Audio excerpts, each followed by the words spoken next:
Bonsoir, on va dire massa.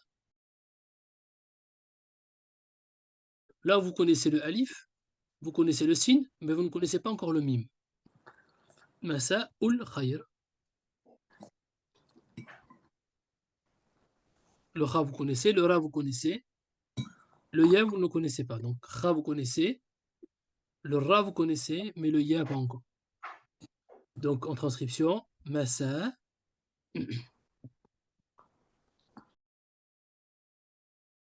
al,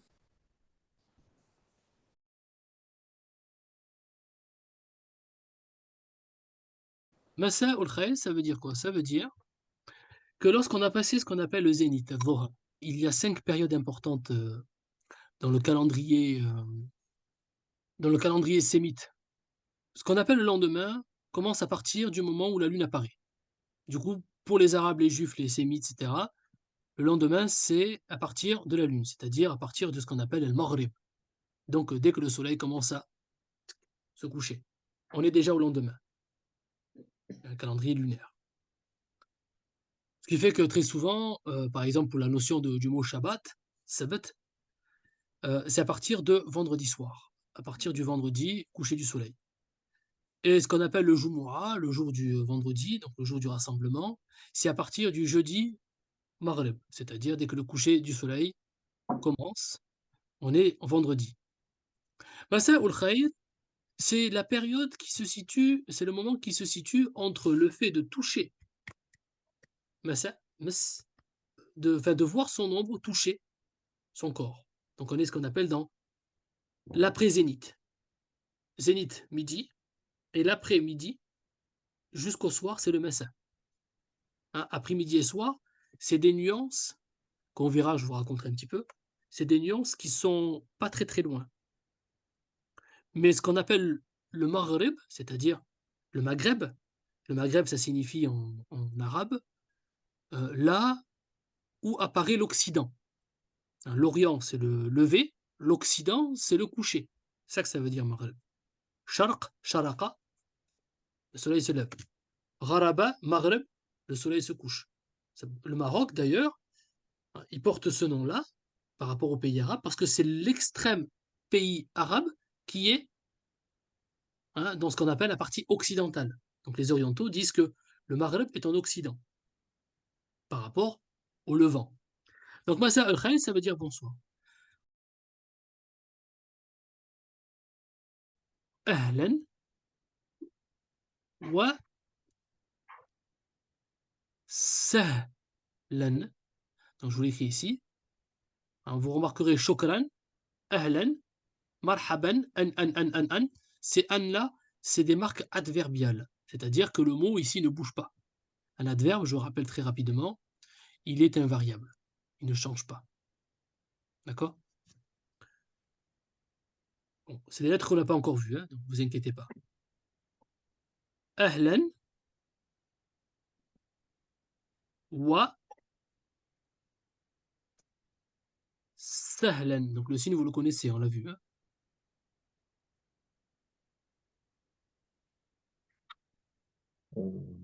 D'accord? Qui signifie, l'ahl, c'est la famille, wa sahl, c'est la facilité. Très souvent, on ne le dit pas à tout le monde. On le dit aux gens qu'on considère un peu comme la famille. Pour rentrer dans une tente bédouine, hein, si vous y êtes invité, ça y est. Hein, vous êtes apprécié, vous êtes considéré. Vous pouvez manger de ce qu'il mange. Vous pouvez dormir chez lui pendant 1 jour ou 3 jours. Pas deux, c'est toujours dans l'impair. Donc 1 jour ou 3 jours, et après vous pouvez partir. Et tout ce qu'il a, il le partage avec vous. Ouais, c'est une tradition. C'est le ahlan wa sahlan. Maintenant, c'est rentré dans la langue. Et ahlan wa sahlan, ça signifie, en gros, voilà, tu es venu chez moi, tu es de la famille. Bienvenue. Une manière de dire bienvenue, Ouais. salut, d'accord, ahlan wa sahlan.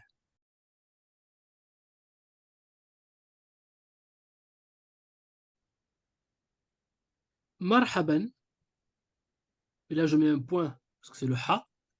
Mar, ha, ban, le an. En arabe, mim, ra. Le ra, vous connaissez. Le ha, vous connaissez. Le ba, vous connaissez. Et le alif, vous connaissez.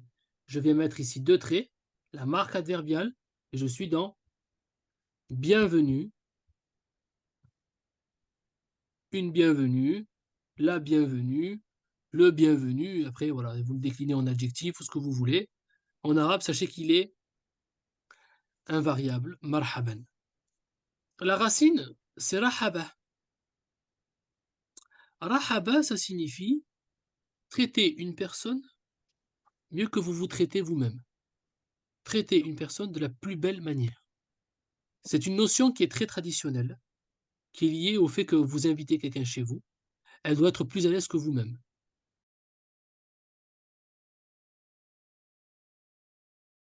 Ra, ha et ba. Et le mim et le an, c'est ce qui va construire le mot après. Rappelez-vous, on a une racine trilitère, 3 lettres, puis à partir de cette racine, on construit des 1, 5, 10, 15, 20, 100 mots, ça dépend. En lexicographie, le mot rahb, rahaba, il a 8 déclinaisons en fonction du contexte. Mais faire preuve de bienveillance dans une forme d'altérité rejoint cette racine-là, rahaba. Elle est beaucoup plus que mettre à l'aise en fait. C'est presque disparaître pour ne laisser apparaître que l'hôte.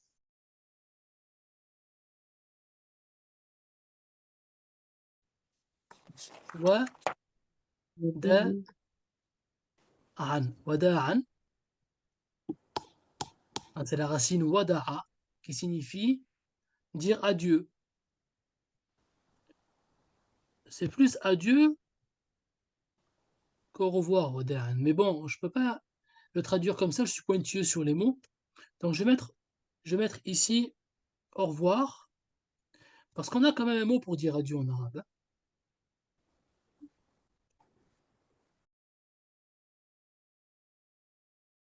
Quand on dit fi amanillah en Italie, je sais que j'ai des amis en Sicile qui le disent aussi, ils disent filamen. Et du coup, en Tunisie, filamen, c'est-à-dire sous le dépôt divin. Et fi amanillah, c'est-à-dire sous le dépôt d'Allah. Donc adieu. Mais Philomène, c'est du dialecte ou c'est Oui, littéraire? en fait, Parce quand que on nous, le dit comme ça fait vraiment dialectal, filamen. ouais, c'est ça. Mais en réalité, c'est littéraire. Parce qu'on dit fil aman, Ok, sous le dépôt divin. ok. Et quand on rajoute ensuite Allah derrière, là, c'est vraiment littéraire, c'est-à-dire plus soutenu. Voilà. On dira fi amanillah. Donc, fi aman, fi amanillah, Allah. Hein. Donc, je vous l'écris ici. Fi. Ça, on le dit, hein. Fi amanillah. Bon, moi, peut-être je le dis beaucoup, en fait. Hein. Je sais pas si ça se dit beaucoup, mais ça, c'est parce que je sais que en Tunisie, on le dit beaucoup. Fi amanillah.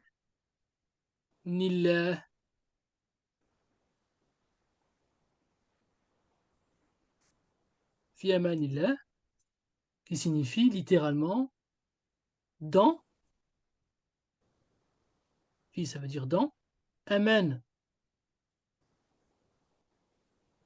dépôt, garantie, protection, et par extension, ataraxie. Dans le dépôt, dans la garantie, sous la garantie de Allah.